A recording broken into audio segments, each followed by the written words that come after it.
It was one of those crisp fall mornings when the air smells of damp leaves, and the lake was still, almost mirror-like. My cabin up on the ridge had always been a place of peace, a little escape from the world. For years, the only sounds I'd hear were the wind in the trees, the birds in the pines, and the occasional hum of a boat out on the water. But that morning, everything changed. I was walking down the path that led from my cabin to the lake, coffee in hand, when I saw her. She was standing at the edge of the trail, arms crossed, staring at the ground like she was trying to figure out if I had planted the path there myself. It took me a moment to recognize her, but when I did, a wave of irritation hit me. She was Karen, a member of the local HOA. I'd heard rumors about her before, always pushing boundaries and trying to enforce rules that were unreally hers to enforce. She'd even tried to stop people from fishing on the lake a few times, but I never thought she'd come all the way up here to my cabin.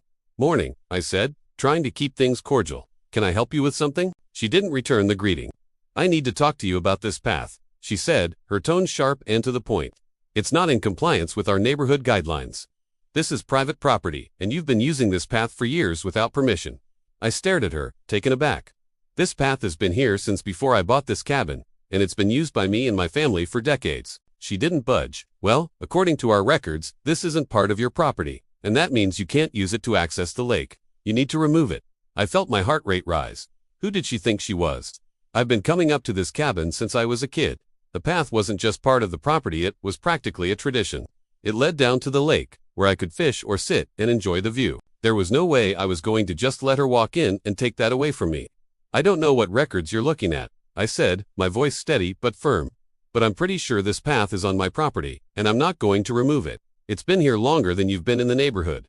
She didn't seem to care about my words. Instead, she started pulling out a piece of paper, probably some HOA ordinance or something, and began reading it aloud like she was the authority on all things legal. "The easement for this property is restricted.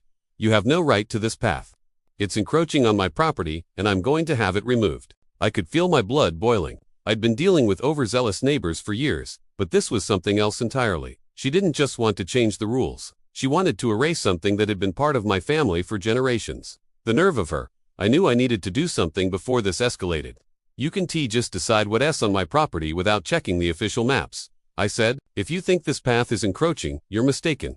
She gave me a smug smile. "I'm not mistaken. I've already filed a complaint, and I'm having a surveyor come out to confirm it. If it's not fixed, I'll be reporting it to the county." I'd had enough. "Fine," I said.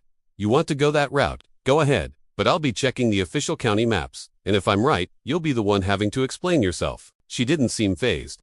"We'll see," she said, turning on her heels and walking back toward her car. I stood there, fuming, for a few minutes, then made my way back to the cabin. There had to be a solution, and I wasn't about to let her push me around. I called the county office, hoping they'd have the records I needed to prove her wrong.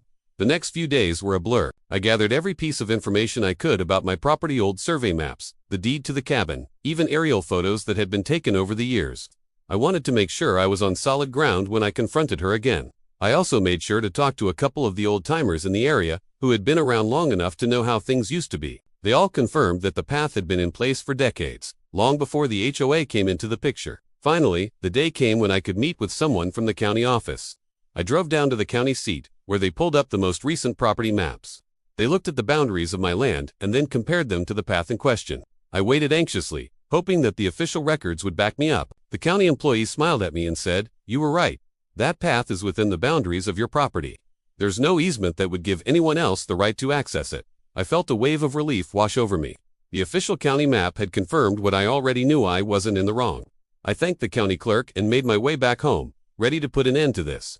The next time Karen came around, I was ready. She pulled up in her car and walked over to me with that same smug expression on her face. "So, have you decided to remove the path, or do I need to get the county involved?" I didn't hesitate. "Actually, I've already been to the county office, and they confirmed that the path is on my property. There's no easement, no encroachment, and nothing that says I have to remove it." Her face went pale. "What do you mean?" I said, "that I've checked the county maps, and I'm within my rights to use this path however I see fit. So, unless you've got some other claim, this is my property, and you need to stay off it." For the first time, Karen seemed speechless. She stood there for a moment, trying to find her words, but none came. Finally, she huffed and turned to leave. "This isn't over," she muttered as she walked away. I didn't care. I had one. The county map had shut her down, and I knew my property was secure. That evening, I sat on the porch, watching the lake change colors as the sun set. It felt good to know that some things like family traditions and the land you va worked for can just be taken away by someone who doesn't understand what they dealing with. If you've ever had to deal with an overbearing neighbor or HOA issue, leave a comment below and let me know where you're watching from. And if you found this video helpful, don't forget to hit the like button and subscribe for more stories on how to stand up for your property rights. Thanks for watching, and I'll see you in the next video.